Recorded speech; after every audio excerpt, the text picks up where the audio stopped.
Hello and welcome to Dudw Productions. I'm your host, Dudw, and welcome to my show. Here we talk about media, from movies, to shows, to games, and the occasional book. Whether they be good, bad, just okay, or even a guilty pleasure, I'm here to talk about them with some poorly drawn animations to help me out. Are you ready? Well, grab your controller and press start because here we go!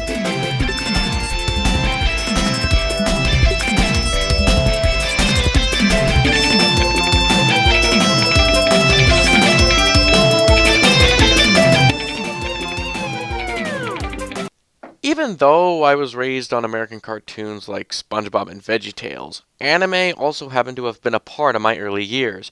From the works of Studio Ghibli to whatever was on 4Kids TV.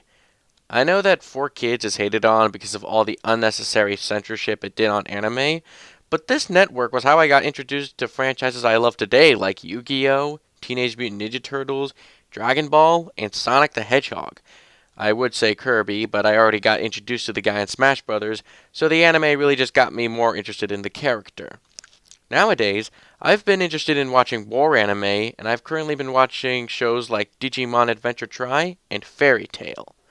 But today, I want to take a look at a particular anime called My Hero Academia. I heard that the show was apparently really good, but didn't get to watching it until a couple months ago. With the third season out, I thought it would be a good time to give you my thoughts on the show. So let's see if My Hero Academia truly goes plus ultra. The show takes place in the future, where a majority of Earth's population has quirks. These are mutations that each person is born with that give them a special power, such as growing in size, having a bird head, and the ability to use a dark shadow, or other such oddities. Think the mutants from X-Men, except society completely accepts people with quirks, and the quirks can make people look very weird. Like, some of the heroes just look like animals or other species entirely. Our story centers around Yangizuku Midoriya. He's a boy who wants to be a hero and studies heroes' movements and strategies while heroes are in battle to get an idea of what to do in their situations. But while Midoriya wants to be a hero, there's a problem. One teensy-weensy but ever so crucial little tiny detail. He doesn't have a quirk. Because of this, he can't be a hero and take hero courses at UA, the school for in-training heroes. But wait, if he doesn't have a quirk, then how does the show continue? You're gonna show pictures of him at the Hero Academy, but how does he enter if he doesn't have a quirk? Well, I'm not going to tell you, actually. One of the things I really like about the show is how Midoriya gets into the Hero Academy, and it's honestly something you should experience for yourself. I don't think I've ever seen a superhero origin story done like this. But after the part where he does get into the academy, Midoriya trains to be a superhero alongside a whole host of other characters with unique powers, while also dealing with some trouble from the League of Villains and other such criminals along the way. Being that this is a superhero show set in a school, the show has a good blend of a superhero origin story and daily school life. Even though these kids have had quirks all their lives, you feel like you're getting to know them and their powers as the show progresses. Watching the students getting to know each other and getting paired up is like how when working on a school assignment, you have to be partnered up with someone you may not know. And while Midoriya is interacting with all the people in his class, he doesn't have a one group of friends that he gets together with, which leads us to meet the colorful cast of characters the show has. From the supportive zero-gravity girl Ochako, the honest and leader-like Tenya, who has engines in his calves, which look pretty creepy at first, the explosive, literally, Bakugo, fan-favorite frog girl Suyu, Todoroki, who is basically Zuko but with ice powers in addition to fire, and Midoriya's own idol All Might. He's awesome.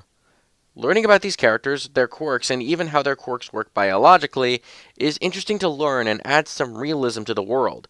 It also helps that the quirks are quite creative and not just the standard superhero powers like super strength, flying, or laser eyes. The characters are designed based on their quirks, which leads to some pretty unique looking characters. Such as how Todoroki has the ability to use fire and ice, so he has half and half colored hair, and a burn mark on one of his eyes to show this. Moving away from characters for a minute, the music is great too, and not just the songs for the intros. The day has come! The background songs are great too, especially the track You Say Run.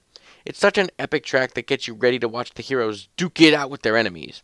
And with that said, the action scenes are fun to watch. The characters have to think on their feet on how they're going to beat their opponent, and they use their quirks to the best of their abilities in these scenes. And I gotta say, the show even knows how to keep your tensions high thanks to one thing: the violence! Oh yeah, I should have mentioned that. The show can get bloody during the action scenes, from getting hit really hard, getting shot, cut, or even having a character's elbow get disintegrated. But these moments add some tension to the action scene because it reminds you that these characters aren't invincible. But you still gotta cheer for the heroes. When you see them overcome these terrifying obstacles, it becomes satisfying, like beating a really hard boss in a video game. Every hero character has so much personality that you're bound to get a favorite one that you identify with. The villains, not so much though.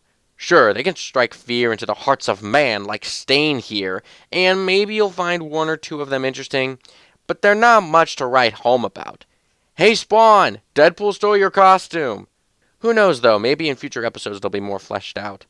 But with that said, the hero characters are on screen a majority of the time, and they all have a sense of likability and personality.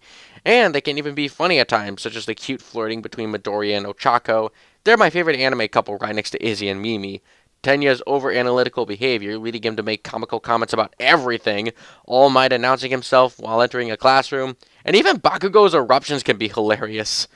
Though, I do find the character Mineta to be a little problematic. He can be funny, but he's also a pervert, which seems to be a character trope that a lot of anime characters have, unfortunately. Thankfully, though, while he is pervertish, he does have a few moments that redeem his character. I really don't get why anime needs to have perverted characters and a bunch of fan service, though. With that out of the way, though, My Hero Academia is a great anime.